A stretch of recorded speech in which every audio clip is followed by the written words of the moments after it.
아멘. 다시 한번 주님의 이름으로 축복합니다. 2022년 올 한 해 여러분들의 삶 가운데 주의 영이 늘 함께하여서 하나님께서 주시는 복과 은혜를 누리며 저와 여러분들의 삶을 통하여 하나님의 주시는 축복의 통로가 되기를 간절히 기도합니다. 아멘. 다윗의 아들이었던 솔로몬이 예루살렘 성전 공사를 마치고 난 다음에 감사의 예배를 드립니다. 그리고 모여있는 모든 이스라엘 사람들과 함께 2주 동안 축제를 엽니다. 축제가 끝난 다음에 이스라엘 백성들이 하나님께서 다윗과 솔로몬 그리고 이스라엘 백성들에게 허락하셨던 많은 일들을 기뻐하고 찬양하며 각자의 집으로 돌아갑니다. 그리고 그날 밤에 잠을 자는데 하나님이 꿈에 솔로몬에게 나타나십니다.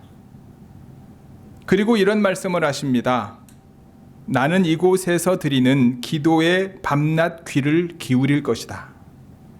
나는 내가 지은 이 성전을 택하려 거룩하게 했다. 이제 내 이름이 그 위에 영원히 새겨졌으니 내 눈이 그 위에, 내 마음이 그 안에 언제나 머물 것이다. 라는 말씀을 솔로몬의 꿈 가운데 나타나신 하나님께서 말씀하십니다. 하나님의 눈과 하나님의 마음은 언제나 어디에 머물러 계십니까? 하나님께서 말씀하신 대로 세워진 곳, 하나님을 위해 구별된 곳 위에 하나님의 눈이 머물 것이며 그 안에 하나님의 마음이 언제나 머물 것이다 라고 말씀하고 있는 겁니다. 우리가 잘 알고 있는 것처럼 성군 다윗, 그 다윗이 하나님의 성전을 건축하기를 원했습니다. 하지만 하나님이 그걸 허락하지 않으셨지요. 피를 너무 많이 흘렸기 때문에 허락하지 않으셨습니다. 그리고 너의 아들을 통해서 예루살렘 성전이 세워질 것이다 분명히 말씀하셨습니다. 다윗은요, 그것에 대해서 받아들이고 아들을 위해서 성전을 짓기 위한 많은 물건들을 다 확보해 놓습니다. 결국 솔로몬이 왕이 된 이후에 하나님의 뜻대로 하나님의 성전을 건축했습니다. 하나님께서는 그곳에 그의 눈과 마음이 머물 것이라고 약속했습니다. 여러분, 하나님의 성전은요, 하나님의 말씀에 의해 세워집니다. 하나님의 성전은요, 구별되어질 수밖에 없습니다. 하나님의 성전은 들은 말씀에 대한 순종으로 세워집니다. 하나님의 눈과 마음은 하나님의 말씀에 의해 구별되어진 곳에 늘 머물러 계심을 잊지 않는 저와 여러분들이 되기를 주님의 이름으로 축복합니다.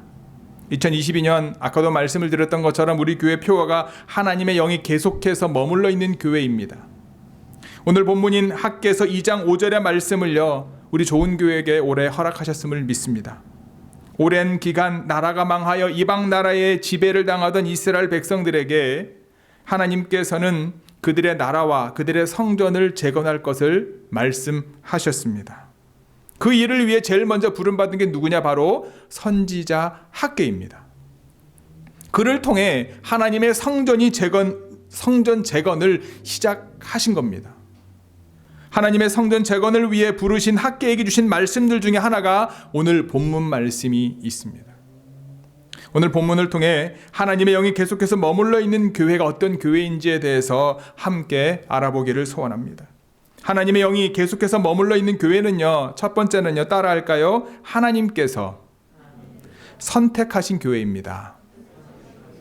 하나님의 영이 계속해서 머물러 있는 교회는 하나님께서 선택하신 교회입니다. 오늘 본문에서 이스라엘 백성들이 애굽에서 나아올 때를 언급합니다. 이스라엘 백성들이 애굽에서 나올 때 이야기는요, 여러분 어디에 잘 기록되어 있나요? 출애굽기에 잘 기록되어 있습니다. 출애굽기 시작은요, 어떻게 시작하는지 여러분 기억나시나요? 우리는 출애굽기 하면 모세를 떠오르는데 모세가 등장할 때까지의 내용이 중간에 1장에 나옵니다. 즉 요셉을 알지 못하는 새 왕이 애굽의 왕이 된 후부터 시작을 합니다. 요셉을 알고 있었던 왕이 애굽을 다스리는 동안은요, 이스라엘 백성들은요, 애굽에서 지내는데 전혀 불편함이 없었습니다. 가나안 땅의 척박한 생활보다, 광야의 척박한 생활보다 나일강 근처에서의 생활이 훨씬 편했을 겁니다. 유목 생활보다요, 도시 생활이 훨씬 편했을 겁니다. 게다가 요셉을 알고 있었던 왕들은 어땠습니까? 이스라엘 백성들에게 호의를 베풀었어요. 그래서 그곳에서의 삶은요, 전혀 문제될 것이 없었습니다. 하지만 요셉을 알지 못하는 왕이 애굽을 통치하면서 상황은 변해진 거예요. 요셉을 알지 못하는 왕이 이스라엘 백성들을 두려워하기 시작합니다. 그래서 그들을 강제 노역으로 통제하려고 합니다. 산하 제한을 하여서 남자아이가 태어나면 다 죽이라고 산파들에게 명령을 내립니다. 그래서 정말 말도 안 되는 상황이 전개되는 것을 우리는 봅니다. 그 과정에서 우리가 잘 알고 있는 것처럼 모세가 등장하죠. 이스라엘 백성들이 애굽에서 나올 때는요, 장성한 모세가 80살이 되어서 애굽의 왕 바로를 만나면서 시작된 것이 아니었습니다. 하나님의 선택은요, 그보다 훨씬 전부터 시작되었다라는 거예요. 하나님께서 그러면 이스라엘 백성들을 선택하신 이유가 뭔가요? 신명기 7장 6절 7절 말씀 같이 읽겠습니다. 신명기 7장 6절 7절 말씀입니다. 시작. 너는 여호와 내 하나님의 성민이라. 내 하나님 여호와께서 백성으로 택하셨나니 여호와께서 너희를 기뻐하시고 너희를 택하심은 너희가 다른 민족보다 수요가 많기 때문이 아니니라. 너희는 오히려 모든 민족 중에 가장 적으니라. 아멘. 하나님께서 이스라엘 백성들을 하나님의 기업으로 선택하신 분명한 이유는요, 그들이 다른 민족보다 수요가 많기 때문이 아니었습니다. 오히려 그들이 모든 민족 중에 적기 때문에 하나님이 그들을 하나님의 백성으로 선택했다 분명히 말씀하고 있습니다. 세상에서 무슨 일을 계획하고 추진할 때 여러분, 할 수 있는 가장 똑똑하고 우수하고 그 일을 제 일을 잘 실행할 수 있는 사람을 원합니다. 그렇죠? 안 그런가요? 몇 주 전에 이제 우리 정승 형제 이제 방학해가지고 교회 자주 오니까 이제 이런저런 얘기를 하다가 그런 얘기를 하더라고요. 이제 내년 겨울에 졸업하면 이제 자기가 이제 뭐 저 직장 준비하려고 포트폴리오 준비한다고 얘기를 하더라고요. 그러면서 하는 얘기가 뭐냐면, 목사님, 대학교를 졸업해가지고 처음 취직하면은요, 그 취직한 우리로 말하면 신입사원이죠. 신입사원을 몽키라 하는데, 몽키. 그러니까 그 사람이 뭘 할 줄 아는지, 무슨 학교를 나왔는지, 탑 클래스 있는 학교는 좀 다르겠지만 일반적으로 몽키라고 하고 아무리 전공을 했다 할지라도 그냥 아무것도 모르는, 그냥 처음부터 그냥 같이 해야만 하는 사람으로 생각을 한다는 거예요. 그래서 신입사원을 뽑은 다음에 그 사람한테 뭔가 기대하는 게 아니고 어떤 사람을 뽑냐면 이 사람이 그 회사에서 다른 사람들과 코워크할 수 있는 정도의 성격과 다른 사람들과의 관계십을 할 수 있는지를 가장 잘 본다는 거예요. 이해가 되더라고요. 그러니까 학교에서 아무리 잘 배워도 그것을 직장 안에서 본인 걸로 어플라이하기 위해서 열심히 할 수 있으면 좋긴 하겠지만 일반적으로 시간이 필요한 거죠. 사람들과의 관계가 필요한 거죠. 무슨 일을 할 때 마찬가지입니다. 여러분, 똑똑하고 할 만한 사람, 우리와 뭔가 할 수 있는 사람을 뽑는 게 당연하죠. 그런 사람들을 원하고 그런 사람들에게 일을 맡기는 것이 정상입니다. 그렇기 때문에 사람들은 자신의 가치를 높이기 위해서, 내가 할 수 있는 능력을 갖기 위해서 여러분 더 많은 지식과 경험, 때로는 자격증과 학벌을 얻고자 정말로 최선을 다해서 목숨을 겁니다. 이 세상의 일들이 이러한 유능한 사람들에 의해 좌우되는 것처럼 보입니다. 일정 부분 맞습니다. 그것이 세상이고요. 그러나 하나님의 나라는 그와는 다릅니다. 하나님께서 이스라엘 민족을 선택하셔서 그들을 통해 인류 구원의 역사를 이루셨습니다. 그들은 다른 민족들보다 머리가 좋거나 키가 크거나 외모가 뛰어나기 때문이 아니었습니다. 그들의 재능이 많거나 믿음이 좋아서 하나님이 그들을 선택한 것이 아니었습니다. 하나님께서는요, 이 땅의 여러 민족 가운데 지극히 작은 이스라엘 민족을 선택하셨고 인류 구원의 역사를 이루셨음을 기억하시기 바랍니다. 종교개혁자 존 낙스의 일화가 있어요. 어느 날 그는 친구를 붙잡고 고백합니다. 여보게, 나도 이단에 빠질 뻔했네. 어제 문득 내 교회에서 진리를 위해서 여러 번 죽을 고비를 넘기며 일했으니까 하나님 조금은 내가 열심히 살았던 이 내 삶에 대해서 참작해 주시겠지요 라고 하는 생각을 하고 있는 찰나에 내 머릿속에 스며드는 말씀이 하나 있었다네. 그게 고린도전서 4장 7절 말씀인데 네가 가진 것 중에 내가 주지 않은 것이 무엇이냐라고 하는 말씀이야. 여보게 나와 함께 기도하세. 그리고 그는 다음과 같은 아주 감명 깊은 기도를 남겼습니다. 하나님이여, 내가 있는 것은 오직 하나님의 은혜에 의한 것입니다. 아닙니다. 하나님, 내가 있는 것이 아닙니다. 다만 하나님의 은혜가 내 곁에 있는 것입니다. 자신의 존재 자체도 하나님 앞에서 아무런 무의미한, 내가 있기 때문에 하나님의 은혜가 임하는 것이 아니라 나의 존재도 하나님이 함께 하셔야지만 될 수 있다라고 하는 믿음의 고백.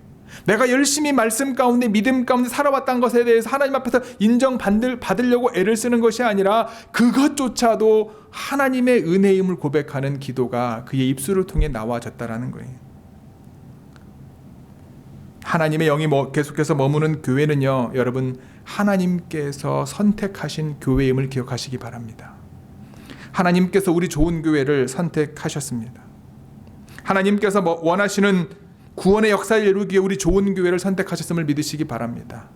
오늘 주보를 만드는데요, 주보 번호가 뭐라고 써 있는지 아십니까? 24-01호. 24-01호예요. 1-01에서 시작해가지고 지금 24-01이 된 거예요. 24년 차죠? 그렇죠?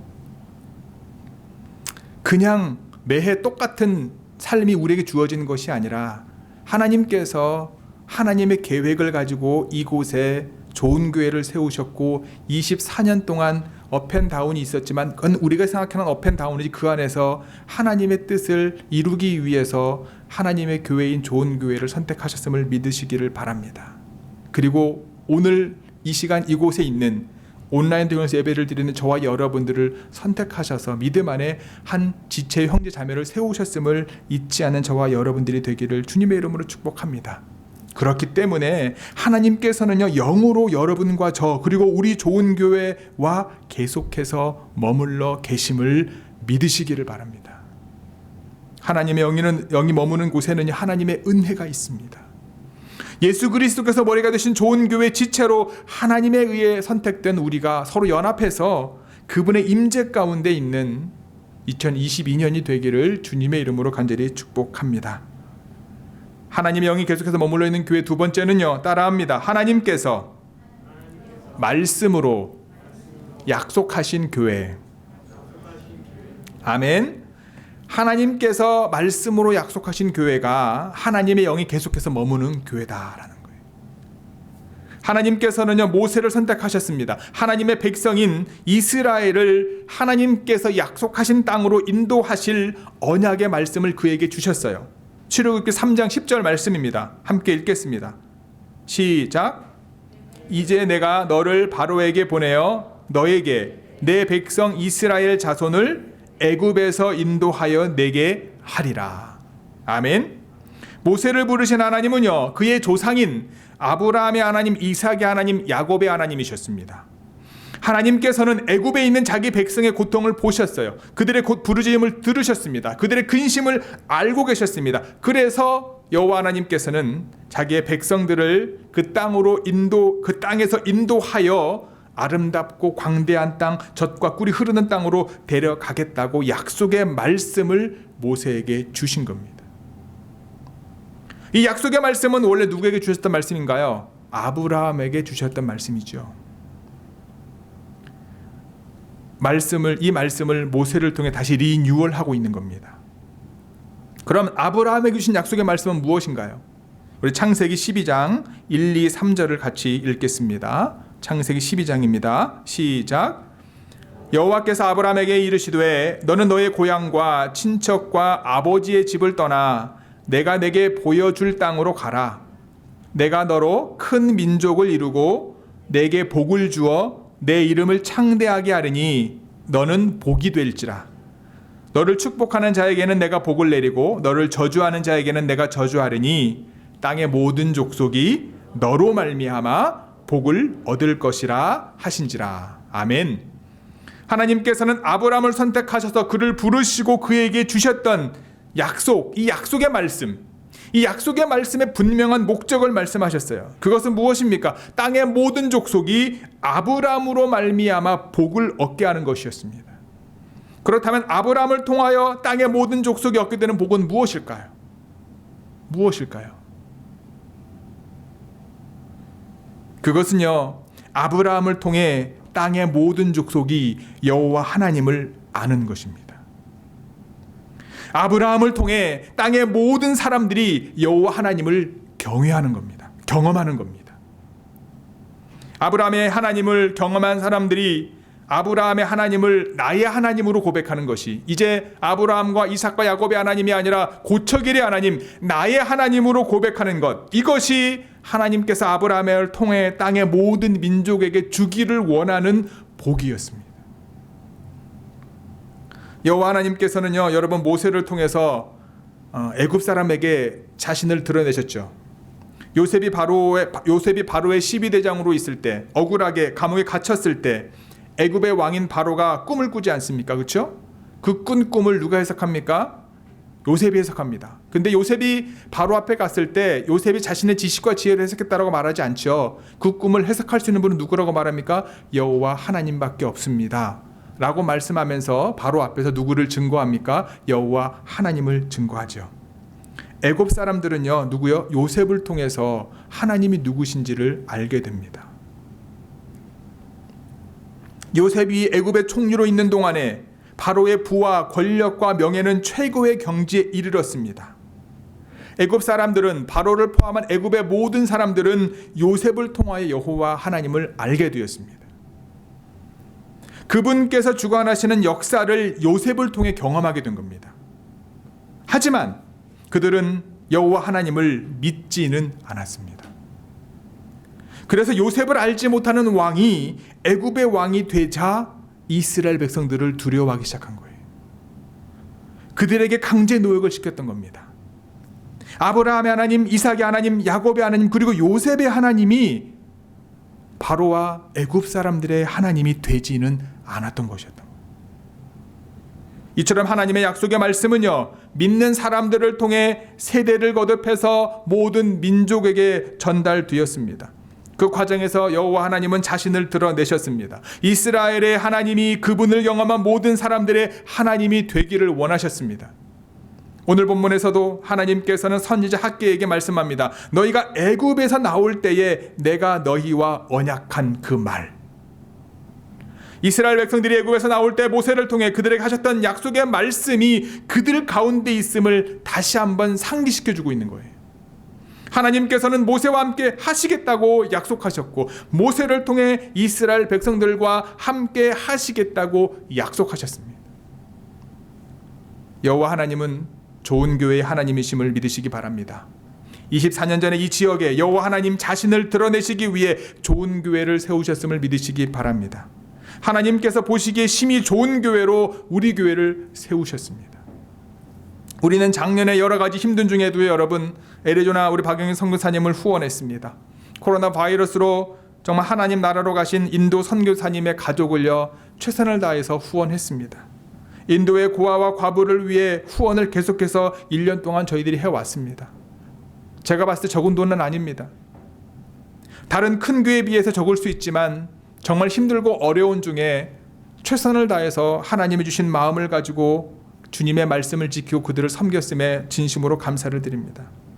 중요한 건요, 여러분, 여호와 하나님께서 이 과정을 통해서 자신을 드러내셨다고 저는 믿습니다. 올해도 하나님께서 좋은 교회를 통해 여호와 하나님을 드러내기를 원하고 계십니다. 저와 여러분들의 삶을 통해 여호와 하나님을 드러내기를 원하심을 기억하시기 바랍니다. 하나님께서 말씀으로 약속하신 교회가 바로 좋은 교회임을 믿으시기를 바랍니다. 2022년도에는요, 세상의 영이 아닌 하나님의 영이 계속해서 머무는 좋은 교회가 되기를 소망합니다. 하나님의 영이 계속해서 머무는 좋은 교회에 속한 믿음의 가정들과 여러분들의 모든 삶의 자리가 되기를 간절히 소망합니다. 그래서 우리와 함께 하시겠다고 하셨던 약속의 말씀이 능력이 되어 말씀의 능력으로 승리하는 2022년이 되기를 간절히 축복합니다. 하나님의 영이 계속해서 머무르는 교회는요, 세 번째 따라할까요? 세상을 두려워하지 않는 교회입니다. 세상을 두려워하지 않는 교회입니다. 우리 지난 금요일 송구 영신 예배를 드리면서 나누었던 말씀처럼 하나님께서 우리에게 주신 것은 무엇입니까? 두려워하는 마음이 아니었습니다. 그렇죠? 하나님께서 우리에게 주신 것은 무엇입니까? 능력과 사랑과 그리고 절제의 마음이다. 분명히 말씀하셨어요. 성경에는요, 두려움에 대한 이야기가 많습니다. 그래서요, 두려워하지 말라 라는 말씀이 여기저기 반복됩니다. 신약에도 많고요, 구약에도 많습니다. 두려워하지 말라, 두려워하지 말라 이렇게. 특히 구약 성경에 많이 사용됩니다. 이스라엘 백성들이 원수들과 싸울 때, 어떤 힘들고 어려운 상황에 직면했을 때, 그리고 하나님의 말씀을 증거하는 선지자를 부르시고 그들을 보내실 때 하나님께서는 영락없이 두려워하지 마라 이렇게 말씀하십니다. 그리고 난 다음에 하나님이 꼭 하시는 말씀이 있어요. 그게 뭔지 아십니까? 뭐죠? 내가 너와 함께 할 것이다. 오늘 본문에서도 두려워하지 말라라고 말씀합니다. 나라를 잃고 이방 나라에 의해서 70년 동안 다스림을 받았던 이스라엘이었지만 하나님께서 선지자 학개를 부르셔서 예루살렘의 재건의 사명을 부여하셨습니다. 하나님께서 맡겨주신 사명을 감당할 때 학개가 부딪히게 될 방해와 원수들의 공격에도 그가 두려워하지 않을 수 있었던 이유는 그를 부르신 하나님께서 그와 함께 하시기 때문입니다. 하나님의 영이 계속해서 그와 함께 하실 것이고 그가 사명을 감당할 수 있는 능력을 주실 것이기 때문에 그는 두려워할 필요가 없다라는 거예요. 두려움이란 단순히 외부 환경에 대한 반응이 아닙니다.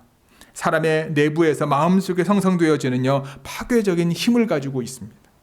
그것은 철저히 사단의 기본 무기입니다. 하나님께서는 우리의 마음 가운데 역사하시듯, 우리의 믿음 가운데 역사하시듯 사단은요, 우리의 두려움에 반응해서 하나님의 약속과 축복을 잊어버리게 만듭니다. 우리가 믿음으로 기도하고 어떤 일을 계획했는데 뜻대로 되지 않고 실패하는 경우가 있잖아요. 그렇죠? 그럴 경우 실패의 원인은 크게 둘로 볼 수 있을 겁니다. 하나는 본인이 잘못한 경우이고요. 다른 하나는 자신의 잘못과 상관없는 경우입니다. 자신의 잘못으로 어려움을 겪을 경우에는 문제 해결은 오히려 간단합니다. 스스로의 잘못을 인정하고 돌이키면 됩니다. 문제 해결이 금방 이루어지는 것은 아니지만 잘못을 깨닫고 고치는 것으로 문제 해결의 실마리를 찾게 됩니다. 그러나 어려운 문제는요, 자신의 잘못과 상관없이 자신의 계획이 망가뜨려지는 경우, 그것으로 인해서 마음의 상처를 받고 좌절하기 쉽습니다. 그럴 경우 다시 일어나는 것도 쉽지 않습니다. 그러므로 외부적인 방해 세력을 철저히 차단하고 이를 성취하는 길밖에 없습니다. 그리스도인으로 살아가면서 여러분, 외부적인 반대는 주로 사단의 방해로 말미암는 경우가 대부분입니다. 그래서 성경은요, 사단의 존재를 가르쳐 대적자라고 말합니다. 마귀를 가리켜 뭐라고 말합니까? 회방자, 이간하는 자, 유혹하는 자, 거짓말장애라고 성경은 말해주고 있습니다. 마귀는 우리가 기도하고 하나님의 일을 시도할 때 더욱 적극적으로 회방합니다. 여러분 기도하지 않고요, 말씀 읽지 않고요, 여러분 뜻대로 살면은요, 마귀는 여러분 곁에 가지 않습니다. 왜냐하면 갈 필요가 없으니까요.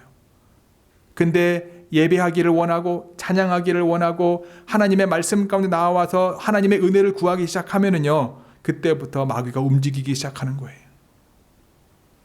두려움을 심리적인 차원에서만 생각하지 마십시오. 그것은 여러분의 신앙과 축복을 파괴하는 사단의 무기임을 잊지 마시기 바랍니다. 두려움은요, 사단의 거짓말과 불안한 환경을 묵상할 때 더욱 자랍니다. 하지만 하나님의 영이 계속해서 머무는 교회는 세상을 두려워할 필요가 없습니다. 하나님의 영이 계속해서 머무는 저와 여러분들의 가정과 우리의 삶은 세상을 두려워할 필요가 없음을 기억하시기 바랍니다. 하나님께서는 영으로 여러분들 삶 가운데 계속해서 머물러 있기를 원하십니다. 우리가 사망의 음침한 골짜기에 다닐지라도 해를 받음을 두려워하지 않을 것은 뭐라고요? 하나님께서 누구와 함께 계신다? 나와 함께 계시기 때문이다. 하나님의 사명을 감당하는 교회는 여러 가지 방해를 만나게 되어 있습니다. 하나님께서 선택을 받고 하나님 자신을 드러내시는 일에 사용되어지는 사람은 그들의 삶 가운데 원수들의 공격을 만날 수밖에 없습니다. 그 과정에서 승리할 수 있는 유일한 방법은 무엇입니까? 바로 믿음입니다. 자신을 믿는 믿음이 아닙니다. 내 느낌에 의해서 만들어진 믿음이 아닙니다. 우리와 영으로 계속해서 함께 계시는 하나님에 대한 믿음임을 기억하시기 바랍니다. 세상을 이길 수 있는 유일한 방법은 바로 이 믿음입니다. 전능하신 하나님을 믿음으로 올해도 승리의 삶의 주인공이 저와 여러분 모두가 되기를 간절히 소원합니다. 하나님의 영이 계속해서 머무는 교회는요, 하나님께서 선택하신 교회입니다. 하나님께서 말씀으로 약속하신 교회이고요, 세상을 두려워하지 않는 교회입니다. 하나님께서는 좋은 교회의 지체로 여러분과 저를 선택하셨음을 기억하시기 바랍니다. 아브라함, 이삭, 야곱, 요셉, 그리고 모세를 부르신 하나님께서 그들을 통해 자신을 세상에 드러내셨습니다. 그들을 통해 세상이 복을 받을 수 있는 길을 여셨습니다. 이제 하나님께서 여러분과 저 그리고 좋은 교회를 통해 세상의 여호와 하나님을 드러내기를 원하십니다. 하나님께서는 우리를 통해 세상이 복을 받기를 원하십니다. 마귀가 주는 세상을 향한 두려움을 떨쳐버리고 우리와 함께 하시는 하나님의 영의 도우심으로 세상을 함께 이기는 2022년 새해가 되기를 주님의 이름으로 간절히 축복하고 기도합니다. 아멘.